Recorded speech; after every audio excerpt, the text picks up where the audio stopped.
Are we seeing a manual mass extinction? With the new Mini Cooper S and Nissan Z Nismo, the writing is on the wall. Plus, a shipload of Mazdas goes to the crusher, Jaguar goes for the fastest interview ever, Bentley gets its first supercharger, and Bonnie and Clyde keep the cash flowing long after they were shot to death in a 1934 Ford V8. All that and so much more coming your way right now. You're listening to the Drive History Podcast, an automotive talk show that offers a day-by-day deep dive into the industry's most important and off-the-wall events. I'm Brian Corey. And I'm Jordan Stead, and we are your hosts. Each episode will cover the latest automotive news and the week's history with lively discussion between the two of us cheapskate car enthusiasts and occasional guests. Punch it! What's up, everybody? Welcome to the 24th episode of the Drive History Podcast. Hey, Jordan. Hey, it's hot as hell in here. It's pretty warm. Yeah. Sorry about that. It's okay. AC is not a thing in the Pacific Northwest, at least like till the past 2 or 3 years. Hey, if you want to be a gazillionaire, learn how to install ACs here, especially because it's coming. Yeah. Until then, I'm just going to struggle. Yeah. I got the window unit in my bedroom, and we'll just run a podcast till then. It'll be perfect. This is the HVAC podcast with Brian and Jordan. Just a total pivot. I want to go back to being hot as hell because I have just a random question that popped up in my head on the way here. Uh-oh. We're kicking it right off. All right. For the rest of your life, in your car, whatever car you have, you've got one choice or the other choice. First choice is no AC or heat, but everything else works fine. Or static suspension entirely. Zero give. Every single bump in the road feels like you're being absolutely hit in the back of the head and the ass with a baseball bat. What do you choose? Man, I will tell you this. I actually remember when I first got the Baja, the AC didn't work, and I was driving to Yakima for your little shindig out there, and I got to where my parents live without AC, and it was middle of summer, and I was like, no, 0% chance, because Yakima was 100 degrees, like whatever. Like, I think you could survive for about 3 months out of the year with neither of those things. Yeah. The suspension sounds painful, but I think that I could manage. I think I could manage that. I like to be properly tempered. Yeah. I think that's the direction I would go. All right. Yeah. How about you? God, I might go static suspension. Yeah. Yeah, I need the AC heat. So, yeah, oof, that's a tough call. Yeah, that's tough. I guess it just occurred to me that static suspension means that you'd probably break your car instantly. Like first pothole, you'd be like, that's it, it's over. The whole car, throw it in the trash. When you were in high school, maybe you didn't have this experience, but when I went to high school many, many years ago, the Honda thing was still really cool. Everybody had lowered cars and that kind of thing. And there was huge speed bumps to get into the parking lot. I remember all the kids with the lowered cars would crawl over the speed bumps going diagonal, sideways. Yeah. It's a skill. It's an art form. It really was. I think that I thought that they were just huge douchebags at the time. Nope. And it all makes sense now. Well, maybe they were. But I knew that now I understand what they were trying to do to protect their cars. Yep. But I don't know, the static suspension thing made me think of that because I feel like riding in those cars sucks ass. True. I did also have to be the diagonal drive guy. Oh, yeah? In Were you that guy? Barth. Yeah. Because I dropped it 2.5 inches. Yeah, fair. And no curb parking for you. No. Yeah, you just take the whole door off if you hit anything. Anyway, welcome back, folks. That was just a hot little peek inside my mind. But here's another one. Uh-oh. I got a little bit of beef today, dude. Where's the beef? Exactly. We've got the meats. We've got the beef. Is it? What's for dinner? I don't know. I think that's Arby's and something else. We mixed up two. Anyway, my beef today is the new Mini Cooper S just was announced. And then I also read an article about the 2024 Nissan Z, the new Z, Nismo edition. And I'm not going to make this into a Save the Manuals rant, but it is going to be a little bit. And here's my point. These are two cars that I would imagine most people who are going to buy them would want to drive a manual in, right? It's all about engagement. So there's no manual for these cars? None. Zero. Cannot buy a Mini Cooper with a manual anymore. And the Nissan Z Nismo edition, which is the highest performance trim of it, no manual. Wow. You can get it in the non-Nismo version though, which is even stranger. But that is weird. What? That's really weird. yeah. Because I would like if they was just off the production line, like no more manual transmission, like okay, I get it. And, you know, that really speaks to like car companies make these decisions based on what sells, right? And so like if nobody's buying the manual transmission, why are they going to produce it? But I think that like, there's just such a small niche market for it, and like people like you and I are like, what the fuck, you know? Like I want to drive, I want to roll my own gears. Totally. But here's the part that I have beef with though. So, okay, let's even think about like a R35 GTR, right? It's a car that's like meant to be hyper fast, even 10 years ago. And they put a dual clutch in that and they never put a manual in it. That makes more sense to me. Or like a new Porsche that's hyper fast. PDK transmission's incredibly fast. They're trying to optimize for lap times. They're trying to optimize for extreme speed at the limit, right? Well, the new Mini Cooper has like 200 horsepower, right? And like the Z obviously has more, but still, no one buys a Nissan Z Nismo to just drive to the grocery store. Maybe they do, but you're probably of a small number of people. Sure. So if you're going to buy a car like that, and you're going to manufacture a car that historically, and even now, is for people who generally want to have a little more fun in their car, it seems so odd to leave out a manual, even if you're not going to sell a gazillion of them. It just doesn't make a lot of sense to me. I get it on the faster hypercar, performance car thing, but nobody got into a Mini Cooper and said, I'm going to break land speed records. You're so right. And the reality is they have the infrastructure to do it already in place, or they did last year. Like maybe the new Mini Cooper S is like so extremely different that like that it didn't make sense. But with the Nismo, like that car's already going down the assembly line. Yeah. You know? I don't know, man. I don't get it. Well, it's a good thing you have beef this episode because I'm still thinking about the Wienermobile. Oh my God.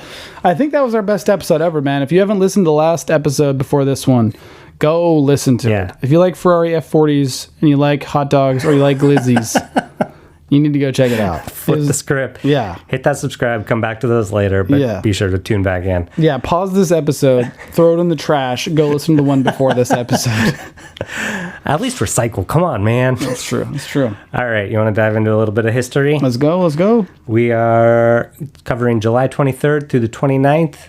And we're starting with a little bit of an accident on July 23rd, 2006, when the Cougar Ace cargo ship begins to list, tilt over, resulting in 4,703 brand new Mazdas getting sent to the crusher. Ooh, bummer. I have a vague memory of this happening because it was just north of us up in the Aleutian Islands. So the Singapore flag car carrier was just south of the Aleutian Islands in the North Pacific, traveling from Japan to Vancouver with a cargo of nearly 5,000 vehicles. And when they were doing an exchange of ballast water, the ship developed a 60-degree list to port, likely due to a big wave hitting them while they were doing this process. Sure. Anyway, tipped the ship over. Everybody got saved. Okay. There was 23 crew members. Good news. But all the cars on it ended up being sent to the crusher, even though they had like inspected them, and Mazda was like, some of them are fine, but I think, you know, insurance dictates. Yeah, a little flood action. Can't be doing that. Yeah, right. Also, 23 crew members on this size of a ship seems awfully low. Yeah, I was kind of surprised about that too. I mean, this is a big-ass boat. But considering the amount of cars in there, let them know how many of each one of these cars were on there compared to the 23 people running the show. So there was 2,804 Mazda 3s, 1,329 CX-7s, 295 MX-5 Miatas, 214 RX-8s, probably the biggest loss here, right? Yeah. 56 Mazda 5s, and 5 Mazda Speed 6s. Oh. And there was another 110 or so Isuzu Elf commercial trucks. Huh. You know, it's really interesting to look at this list of the vehicles that were on the ship as like a microcosm of how Mazda was selling vehicles at the time. Like, obviously, I'm surprised that Mazda 3s were selling in such high numbers, right? So Mazda 3s compared to like a CX-7, no CX-5s though, which is bizarre, which is their highest selling vehicle. How weird is that? Yeah, that is interesting. Yeah, and then you've got Miatas on there, which actually that's more Miatas than I would have thought. And then it's really bizarre that there's that many RX-8s. I didn't even know that many RX-8s were in existence on planet Earth. 214 of them. And then Mazda 5s, you don't see those very often. And then just the irony of that there were 5 Mazda Speed 6 models is hilarious to me. Just 5. Yeah, I think that's pretty much the same amount that are literally in the Earth as well. So I just looked it up because I didn't know. But the CX-5 came out after this. No way. Yeah. The CX-7 came out before the CX-5. Huh. I'm just going off the press release, bro. Well, let's put it this way. If this would have happened today, every single one of those cars would have been a CX-5.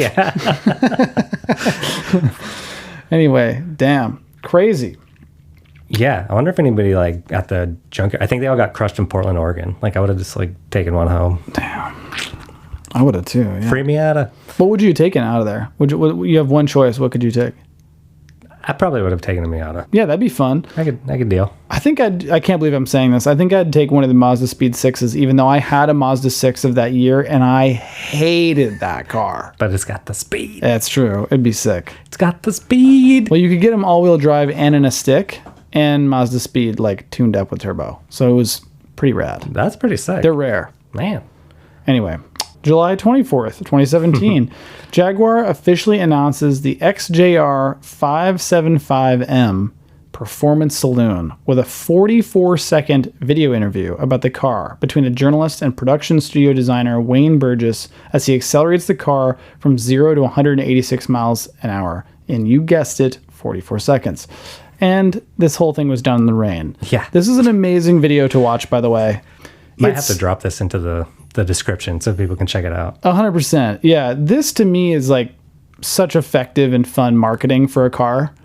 And they're just on like a big long airplane runway, and they're just in the back of the car, and someone's flooring it, and the journalist is trying to interview Wayne Burgess super quickly. I think he's driving. Oh, is he really? He's driving the car. Okay, got it. Which is even crazier. Like he's answering these questions like shotgun style. Okay, yeah, it's even better. Yeah, it's cool both ways, but it's cooler that way. Yeah, it's just like fun. It's an easy watch. Obviously, it's literally a quick watch. It's just exciting. You know, it doesn't like just show you the car driving through a mountain road. Right. There's so much more to it. It's funny. By the way, that vehicle features a 5-liter supercharged V8 that makes 575 horsepower, hence the name, and it has a 0 to 62 mile an hour time of 4.4 seconds and a top speed of 186 miles an hour. You got to laugh. I love how at the time, like 4.4 seconds, 0 to 62 was like, holy shit, this is fast. Right. And now it's like the slowest thing in the world. Just so unfortunate. Yeah. It's not slow, but the world thinks it's slow. Right. I wonder what these go for today. Like something like this. Like that's a pretty solid performance car that's now 7 years old. Totally. I'll get in there. Also, while looking at this, I just have to mention Jaguar does some really cool video work outside of this too. Like they did the F-Pace loop and then followed that up with doing a barrel roll. Okay. Which is just insane to me. Love that. Yeah. Love that energy. July 25th, 1945. It was just weeks before Japan's surrender. The American automotive industry was eager to shift from wartime production to meet the rising demand for civilian vehicles. One Henry J. Kaiser, who found success in shipbuilding and steel, saw the potential of this and teamed up with Joseph W. Frazer, who had extensive experience in the auto industry, to establish the Kaiser-Frazer Corporation on July 25th, 1945. That was a long introduction, but it was a pretty significant moment in automotive history. They were based out of Willow Run, Michigan, right near Detroit, and produced 2 different makes out of that, the Kaiser and the Frazer. Go figure. Wow.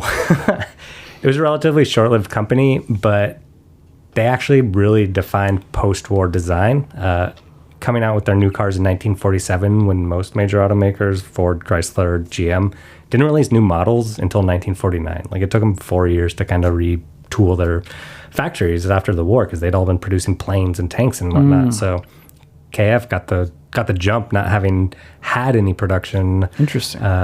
Turnover. They just went right for it. Both Kaiser and Frazer left the company in 1953, and the company ended up merging with Willys, which made Jeep, and that became AMC, and then ultimately became a part of Chrysler. So, and then ultimately it was down to the one person selling cars that we always talk about at this point. It's probably Elon Musk. Yeah, probably. The Kaiser Darrin is very cool looking. I like that center of the hood ornament just thing. I don't know what you got, like the grill. Yeah. It's like a very small grill. This was kind of like a Corvette rival, like sports car sort of situation. Oh, yeah, I could see that. They only made like 200 of these. And the coolest part about it is the door, they slide into the sill. I was wondering. I was like, where's the door in this thing? Yeah, it slides like a minivan thing, but inside. Okay. I dig it. Pretty slick. Yeah, and then you could just roll Jeep style, like with those open all the time. Ooh, too. I didn't even think about that. Yeah, hell yeah. You could be hanging on the side of that thing, no problem. Have your dog on a leash out the side. You're just walking them, driving them. Yeah, it's awesome. Oh, man. This is like a villain's sports car. It is. I always say this, and this is equally wrong, but also right. It's kind of got like a Cruella de Vil effect. For sure. You know, it's not a gigantic V12 Cadillac, whatever she drove, but it's got that Cruella vibe. Maybe that's just my total cretinistic way of describing cars from before 1960, but... Hey, if your only exposure is Disney cartoons, so be it. This is true. I'm just a cartoons only kind of guy. As if you guys didn't know that already. My brain's the size of a I love cartoons. Same, dude. July 25th, 2017. You ready for some weird one here? Yeah, let's hear it. Are you ready for some weird one? Are you ready for some weird one? Are you ready for me to speak clearly on this podcast? Maybe. This is going to be weird. It's going to be weird. Audi announces a new generation of the Audi A4 Allroad, the B9 generation, as part of the... the B9 as part of the 5th generation of the A4. Now, here's the weird part. Right now, the new B10 has been announced. Oh. But get this. The new A4 is now called the A5. What?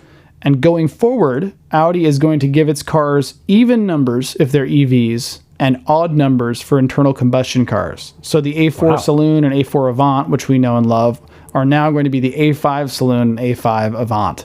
Wow. So yeah, basically if you're ever talking about your Audi now, if you own one newer than this, to anyone older than 1 year old, they're going to be super confused. And it's such a weird marketing idea. I don't know what they were thinking there. Like those are iconic like nameplates, right? Like, and it represented a different size and a different shape. And very strange. But anyway, I've always wanted an all-road, obviously, because here we are on this podcast. But I've been, scared off, particularly in the old 2.7 turbo that everybody loves. Oh, yeah. And hates. What's the Volkswagen alternative? Sportwagon or the all-track. Or something. Yes. Yeah, that's right.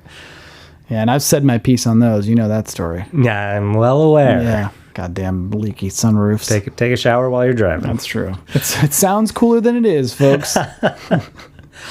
July 26, 1896. I got to get at least one 1800s fact every episode. Get it, brother. Bentley racing legend Tim Birkin is born. It was his desire for more power and speed that led him to believe in supercharging the 4.5-liter Bentley of the era, which was kind of an unheard of prospect at the time. And Bentley refused to do it for him. Boo. So he enlisted the help of a few friends, including a supercharger specialist of the time, Amherst Villiers. Of course. And he rebuilt the car with a massive Roots-type supercharger in front of the radiator.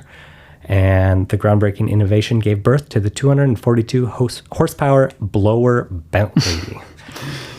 Unfortunate name, cool history. There's still blower Bentleys today, I feel like. Yeah, I'm sure they're out there somewhere. Or he or she, I don't know. Good one. Dun. Also, I love how just this Amherst Villiers sounds like a person that would just blast your car with power. I don't know. It's like a villainous name. Totally. I would take my shop. Like if there was a garage called Amherst Villiers, like I would be there all day. July 27th, 1990. The final Citroen 2CV, which went into production in 1948, was produced. The company first showcased the new model at the 1948 Paris Salon. Built of thin corrugated metal, it featured a 2-cylinder air-cooled engine up front with a front-wheel drive configuration. It began to roll off the assembly line in any meaningful numbers in 1949. Each, as they would for the next 40 years, came equipped with a rollback roof. And like many great cars, unfortunately, safety and emission regulations strangled development and production down the line. When the last car left a Portuguese assembly line, the total number tallied up to 867,932. Do you ever look at millions and it's like hard to read for you? I don't know. It takes me a minute. Was the first front-wheel drive car to ever hit 1 million in production. Dang. That's the only fact I got about that. Also, corrugated metal sounds so bad. Like, hey, what's your car made of? Corrugated metal. It's like corkboard. It's like along the same lines. Paper mache. Don't run into anything. That's amazing. Also, yeah, Citroen. Lemon. What an unfortunate thing. It's so to interesting. have your name be when you then start a car company. That's really unfortunate. Worked out, I guess. July 28th, 1973, gangsters Bonnie and Clyde's death car, 1934 Ford V8, was sold at auction for $175,000. Would you pay that much for a car that a couple people were shot to death in? Hell no. Well, it was later sold again in 1988 for $250,000 to the owner of Whiskey Pete's Prim Casino in Prim, Nevada, south of Las Vegas, where it remains on display today. That sounds, of course it did. Also, can we talk about how from 1973, it was sold at auction? Yeah. And then, what is that? 15 years. 15 years later, we only got a $75K increase? That seems, I don't know, what was inflation like between those years? Oh, that's a good question, yeah. It seems a little like a deal, maybe. Yeah. Maybe that's why Prim's is hanging on to it. Who knows how much that thing's worth now? Yeah, right? Damn. Probably a lot. Yeah. It's funny how these like gruesome cars, celebrity cars, like end up being worth so much money. Like the James Dean Porsche, if anybody ever found it, it would be worth tens of millions of dollars. Crazy. I heard you know where it is. I think I might. Damn. That's a story for another day. Nice. July 29th, 1909. GM acquires Cadillac for $4.5 million. What a deal. What a deal. This was General Motors' first acquisition outside of Buick, which was used as the basis for the General Motors holding company. Could you imagine buying a car company for $4.5 million? I mean, people buy cars for that much, like we were just saying now, these days. If I have a car. Yeah. Suddenly, Cadillac, big, that's a chill deal right there. No problem. Would you rather have a Bugatti, or do you just want to own all of Cadillac? All of Cadillac. Did you see the new Escalade came out or I think it was today, they announced the 2025 like facelift. No. Just like bigger and beefier. Like I dig it. I love them. The new ones look so cool. Good, yeah. So imposing, and on the road, man, people talk about a car that's selling well. At least it appears to. That's the guy who designed the PT Cruiser. Hey, the come up. I love it. We can never have him on the podcast now though, because I've talked so much shit about I sent PT a message Cruisers. to him. He didn't respond. We'll circle back once he actually does. It's going to be a great episode, guys. It's just going to be me not on the episode. It's just going to be that guy and Brian, so I can save face. I'm sure you would love to talk about it. I mean, how many iconic cars can you design in a career? I mean, like, there's people that have done a lot of Ferraris and that kind of thing, but like to pen cars that sell like millions of copies, like that's pretty impressive. Yeah, especially when they look like that. You know? And now you definitely can. Yeah. I know, I'm tripling down. I gotta stop. Dude, we breezed through this. I guess so. History is getting faster, man. Time is just blasting forward. Wow. I don't know about you. Maybe this is psychopathic. I don't dream. So I just like close my eyes and I wake up and I'm awake and I feel like my nights are non-existent. And then I go to bed and I'm laying in my bed. I'm like, where did the day go? So I guess this is what's happening to this show. It's just getting faster and faster and history's blasting by. My problem is I think about going to sleep when I'm trying to go to sleep. Oh, yeah. And I think about what'll be happening when I wake up. Oh. And then I don't know, like trying to fall asleep, like sleeping in general is just weird. I don't know what I'm getting at here. I know. I wish we had cocoons or something. Right? I don't know. Beds aren't cool enough. Oh my God. That's a little side note for y'all. Dive in there. Hope you enjoyed that. Sleep Talk with Brian and Jordan. This podcast is everything. It really is. You got a lot this week. So folks. what kind of mattress do you have? Yeah. I'm not going to say I don't want to, I don't want to sponsor anybody, without any money coming in. So come on. We'll talk about it. We'll talk about it next time. All right. Listener responses. We were talking last week about a variety of things, including minivan wars. Yeah. What do we the got? Ford Aerostar had come out, right? And yeah. one of the more unique designs of the minivans in the 1980s. And so a few people had a few things to say about that. Hit them. Gordon M. says, very briefly and to the point, biggest piece of junk I've ever rented.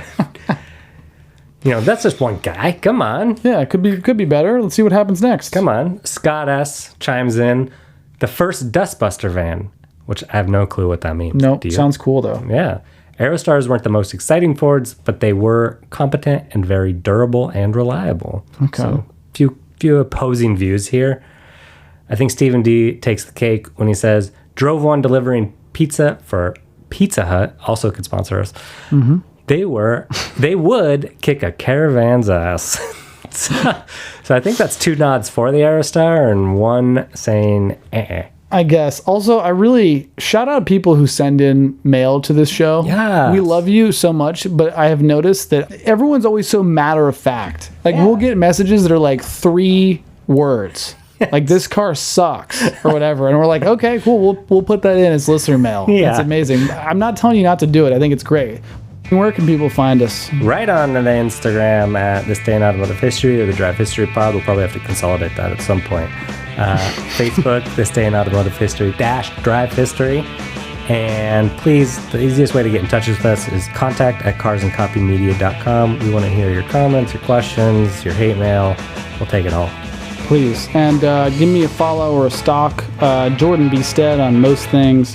That was a weird episode, man. I like it, though. I do, too. I hope you guys enjoyed it. News, facts, fun. Yeah. Until then, Drive history every day. goodbye.